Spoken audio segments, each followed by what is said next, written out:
Hey everyone, my name is Ashley Zhao, and in this video I'm going to show you 5 different things that you should know when it comes to filming dance and how to improve as a filmmaker along the way. Now, all dance is different, and in this video I will be specifically pertaining to what is known as a concept video, but these tips should apply in any case. So I'm just going to dive right into number 1, and that is just as important as the production process itself, and that is pre-production or planning. One of the biggest components is communicating with your client. One of the things I like to do before shooting a dance video is finding the time to meet with my client or the choreographer to see what ideas they have and what vision they want to come to life.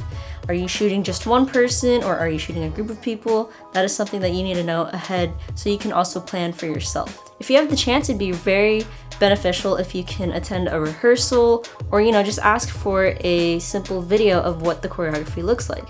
That way you can use that footage that you have to kind of prep how you want to move with the camera, or how you just want to go about making that choreography come to life. Having that connection with your client is the best way to set the tone for the video, and it also just comes down to saving you a lot of time on the day of the shoot. At the end of the day, the video comes down to your client, meaning that the communication that you have with them is a vital aspect in determining and executing their vision alongside your creativity. Number 2, music is a driving factor of the movement, and understanding that is important. One of the best things about having a video of the rehearsal, for example, allows you to go back and rewatch that footage so you can better understand the mood, the movement, and the tone of the whole piece. Pay close attention to the tempo of the music. Be cognizant of the beats. This is something that determines your camera movement in different ways, and I'll talk about that in just one second. Does the music speed up or slow down at some point? How can you use the music to your advantage? Let's talk about gear. Here is what I use when I shoot a concept video. A camera with a wide lens to ensure I have everything I need in my shot. Autofocus is your friend. Since you'll be moving around, you don't want to keep manually focusing your shot. Now, unless you are very good at manually focusing while moving around, keeping the same distance between you and your subject, that you can use that to your advantage creatively in how you want things to be focused. But as of right now, if you are a beginner, autofocus is your friend. The second thing that I use is a stabilizer. I have 2 kinds. The first one that I have is the Zion Crane, which is a 3-axis gimbal that allows you to have dynamic range of movement, and I also have the DJI Ronin M. Now, if you're on a budget, I recommend going for the cheaper option, aka the Zion Crane, or something even cheaper like a glide cam or a steady cam, something like that that'll keep your footage steady. A stabilizer is extremely helpful when it comes to filming choreography or any type of movement because you want to focus on the choreography itself. Music videos are oftentimes handheld because they have a different vibe to them, and they also drive the music. But when it comes to dance, if something is shaky, it's really hard to focus on what's going on. Now, unless you're going for a more extreme or disturbing effect, I advise that your movements are slow and steady so they aren't jarring or take away from the performance.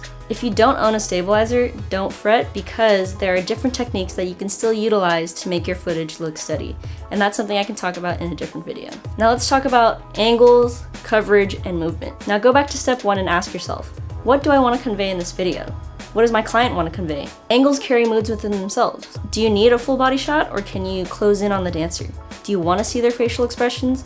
There's a bunch of different questions that you need to ask when it comes to figuring out what angles you want to do. And as a filmmaker, you should constantly be looking for ways to add value to the choreography and make it powerful. So knowing the basics, such as differences between what a low angle can convey versus a high angle, is very important when it comes to figuring out how you want to tell the story or how you want to present the choreography. When it comes to coverage, the more the merrier. It'll help you a lot in post-production if you have multiple takes, should you need to cut a bunch of stuff together. Now, the cinematography plays just as important of a role as the choreography when it comes to filming a video of this sort. Very rarely do we see static shots of dances. Why? Because static shots are, boring. When it comes to dance, the camera movement should, in a way, imitate what's going on. And as a general rule, if the dancer is standing still, you want to be moving. Even if we have a straight shot, you want to be slowly panning and tracking the movement in some sort of way.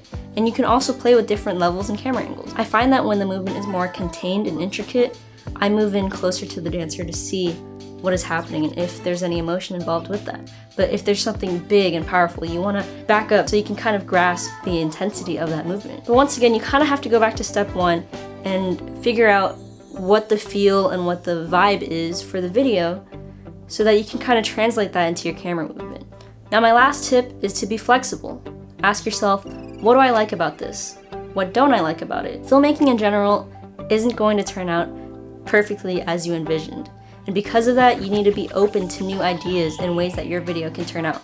Imperfections are things that happen in the moment, but they can make your video that much better or interesting. It's that flexibility that you have in the moment or throughout the entire process that propels a video farther than what you think it can be. So those were 5 things that I thought you should know when it comes to filming dance, and I gave you a couple of tips as general filmmaking along the way. Now, I haven't seen a lot of tutorials or videos on how to specifically film dance on YouTube, so I thought that I would give my input when it comes to it and some of the tips and tricks that I have from my experience, and I wanted to share it with you guys. Now, there's a lot more stuff that I can talk about in a future video, so if you want to keep watching, be sure to subscribe and stay up to date with my videos. Make sure you like this video, give me some feedback, let me know what you think, and yeah, I really hope to make more content like this, more tutorials, and a bunch of things to come. So thank you so much for watching, and I will see you guys in the next video.